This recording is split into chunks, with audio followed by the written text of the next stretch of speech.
آپ سب کے ذہنوں میں اس وقت ایک سوال ہوگا کہ جب کوئی وبا، کوئی بیماری ایک وبائی شکل اختیار کر لے تو اسلام اس صورتحال سے نمٹنے کے سلسلے میں کیا ہدایات دیتا ہے؟ کیونکہ یہ تو آپ جانتے ہی ہیں کہ زندگی کا کوئی گوشہ اور انفرادی اور اجتماعی زندگی کا کوئی پہلو ایسا نہیں ہے جو رحمت دو عالم صلی اللہ علیہ وآلہ وسلم کے ذریعے جس کے بارے میں کوئی واضح رہنمائی ہمیں نہ ملی ہو۔ قرآن مجید اصولی رہنمائیاں دیتا ہے، رحمت دو عالم صلی اللہ علیہ وآلہ وسلم اپنے قول اور اپنے عمل کے ذریعے اس کی پوری وضاحت کرتے ہیں۔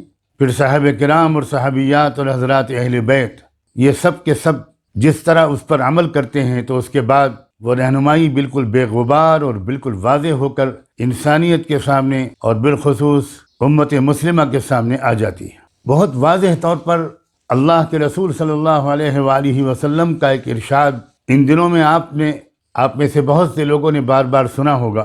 آپ نے ارشاد فرمایا اذا سمعتم الطاعون بأرض فلا تدخلوها واذا وقع بأرض وانتم فيها فلا تخرجوا منها۔ صحیح بخاری اور صحیح مسلم دونوں نے اس کو نہایت پختہ سندوں کے ساتھ روایت کیا ہے۔ آپ کے اس ارشاد کا مفہوم یہ ہے کہ اگر کسی سرزمین میں طاعون پھیلنے کے بارے میں تم کو خبر ملے تو تم اس جگہ اس مقام پر مت جانا، اور اگر تم وہیں رہتے ہو، وبا ایسی جگہ پھیلے تم جہاں مقیم ہو تو تم وہاں سے باہر مت نکلنا۔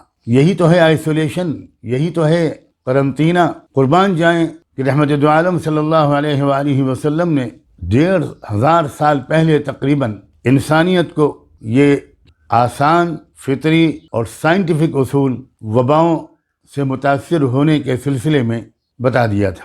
اب آپ ذرا اس کو بھی غور سے سنیے کہ وبائیں پھیلیں صحابہ کرام کے دور میں، اور بعض بہت اجل صحابہ کرام ان وباؤں کی زد میں بھی آئے، اور ان کا انتقال اور جو یقیناً شہادت کی موت تھا حدیث کے مطابق، دوسری احادیث کے مطابق وہ اس وبا کے زیر اثر ہی ہوا، اسی وبا کے نتیجے میں بظاہر اسباب ہوا۔ سیدنا ابو عبیدہ ابن جراح رضی اللہ عنہ، جن کو امین هذه الامہ کا خطاب دیا تھا اللہ کے رسول صلی اللہ علیہ وآلہ وسلم نے، اور تاریخ اسلام میں ان کی بہت عظیم خدمات درج ہیں۔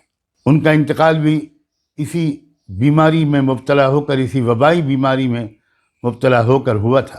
سیدنا معاذ ابن جبل رضی اللہ عنہ، جن کو اللہ کے رسول نے وہ خطاب دیا تھا کہ یہ میرا ساتھی اللہ کے رسول کا رسول ہے، جب ان کو یمن کی طرف بھیجا جا رہا تھا اہل یمن کی رہنمائی اور رہبری کے لیے، تو اس وقت اللہ کے رسول نے ان سے کچھ سوالات کیے تھے، اور ان کے جوابات سے خوش ہو کر آپ نے ارشاد فرمایا تھا کہ الحمدللہ الذی فقہ رسول اللہ۔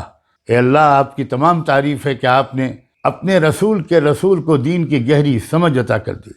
پھر سیدنا معاذ، یہی معاذ ابن جبل جن کا میں نے ابھی تذکرہ کیا، غور سے سنیے، وہ خود اسی طاعون کی بیماری میں مبتلا ہو کر شہید ہوئے۔ ان کے اہلیہ مکرمہ اور ان کے 2 صاحبزادے وہ بھی اسی بیماری میں مبتلا ہو کر شہید ہوئے، اور تاریخ کی کتابیں بتاتی ہیں کہ تقریباً 25,000 افراد اس وبا کا شکار ہوئے تھے اس وقت، جن میں صحابہ کرام بھی تھے اور تابعین بھی تھے۔ کیا مطلب ہوا اس کا؟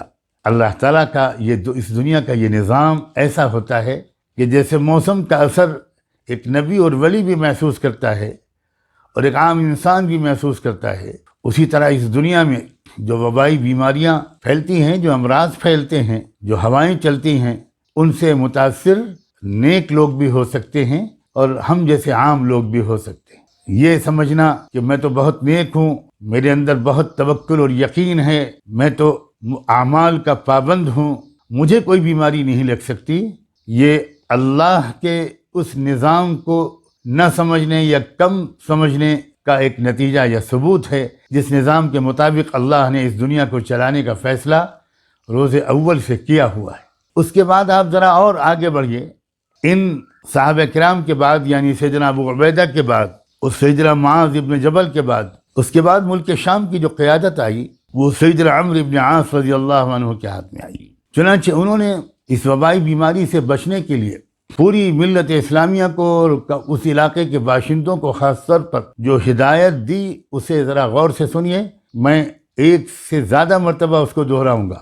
انہوں نے ارشاد فرمایا الوباء کالنار وانتم وقودها فتفرقوا وتجبلوا حتى لا تجد ما يشعلها فتنطفئ. میں پھر دہراتا ہوں، الوباء کالنار وانتم وقودها فتفرقوا وتجبلوا حتى لا تجد ما يشعلها فتنطفئ. ان کے اس حکم نامے کا مفہوم یہ ہے کہ دیکھو لوگوں، سمجھو وبائی بیماری آگ کی طرح ہوتی ہے جس کا ایندھن انسان بنتے ہیں. وَأَنْتُمْ وَقُودُهَا، انسان اس کا ایندھن بن جاتے ہیں.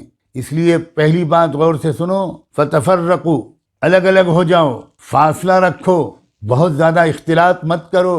اگر ہم آج کی زبان میں کہیں تو کہہ سکتے ہیں کہ سوشل ڈسٹینسنگ مینٹین کرو. فرمایا وَتَجَبَّلُوا، یعنی پہاڑوں پر جا کر بس جاؤ. اللہ اکبر، یعنی اپنی گھنی آبادی سے نکل کر باہر دور کہیں پہاڑوں پر جا کر الگ الگ بس جاؤ، وہاں کچھ دن گزارو. جب ایسا کرو گے تو آگ کو ایندھن نہیں ملے گا تو وہ بجھ جائے گی. سبحان اللہ، آگ کو ایندھن نہیں ملے گا تو وہ بجھ جائے گی. یعنی نہ صرف یہ کہ تم اس وبا سے محفوظ رہو گے بلکہ وہ وبا ہی ختم ہو جائے گی. تاریخ اسلامی کے بہت عظیم اور متفق علیہ محدث گزرے ہیں علامہ حافظ ابن حجر عسقلانی. انہوں نے تو یہ الفاظ بھی ذکر کیے ہیں کہ ان ھذا رجز مثل السیل من تکنبہ اخطأہ ومثل النار من تنکبها اخطأها ومن اقام احرقته فآذته. یعنی یہ بیماری لوگوں، یہ سمجھ لو کہ یہ سیلاب کی طرح ہے. جو پانی کے بہاؤ اور دھارے سے بچ کر کھڑا ہوگا وہی سیلاب سے بچ پائے گا. یہ آگ کی طرح ہے، جو دور رہے گا وہی محفوظ رہے گا، جو آگ کے قریب کھڑا ہوگا اسے آگ جلا دے گی اور نقصان پہنچائے. اب ذرا غور کریں، جب صحابہ کرام اس نظام فطرت کو سمجھاتے تھے تو اس موقع پر وہ اپنی توجہ یکسوئی کے ساتھ مرکوز کرتے تھے اس اسبابی عام نظام کو سمجھانے کی طرف، جس کے تحت اللہ نے اس دنیا کو چلانے کا فیصلہ کیا ہوا ہے. کیا آج ہم اور آپ ان میں سے کسی کے بارے میں یہ گمان کر سکتے ہیں کہ ان کا یقین کمزور تھا، ان میں توکل نہیں تھا، ان میں تقوی کی کمی تھی، وہ غیر اللہ سے متاثر تھے؟ معاذ اللہ، معاذ اللہ، لاکھوں کروڑوں بار معاذ اللہ. ہم اور آپ تو کیا چیز ہیں؟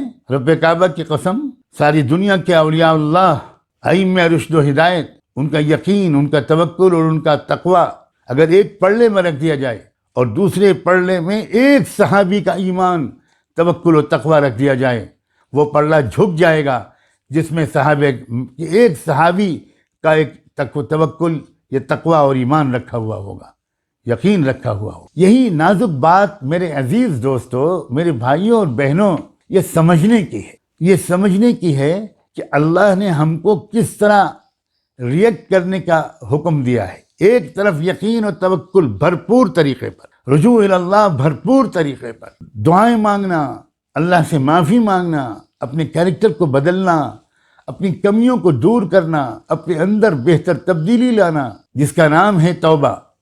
ایک طرف اس کا بھی بھرپور حکم اور ہدایت ہے. یہ بھی کہا گیا کہ تمہارے پر اگر کانٹا بھی چبھ جائے گا تو تم کو اس کا اجر و ثواب ملے گا اگر تم صحیح قلبی اور نفسیاتی کیفیت کے ساتھ ریئیکٹ کرو گے. اگر تم مایوس بھی نہیں ہوگے، اللہ سے بدگمان بھی نہیں ہوگے، اللہ تعالیٰ کی قدرت اور رحمت پر شک کی بیماری میں مبتلا نہیں ہوگے، تو وہ ذرا سی تکلیف بھی تم کو اجر دے دے گی. تم استغفار کرو گے تو تکلیف بھی دور ہوگی اور اللہ کی رضا بھی حاصل ہوگی. ایک طرف یہ کہا گیا اور خوب کہا گیا، اور اس کو جتنا کہا جائے اور کیا جائے کم ہے. اور دوسری طرف ساتھ ساتھ یہ بھی کہا گیا کہ اسباب اختیار کرو، علاج کرو، احتیاطی اور حفاظتی تدبیریں اختیار کرو.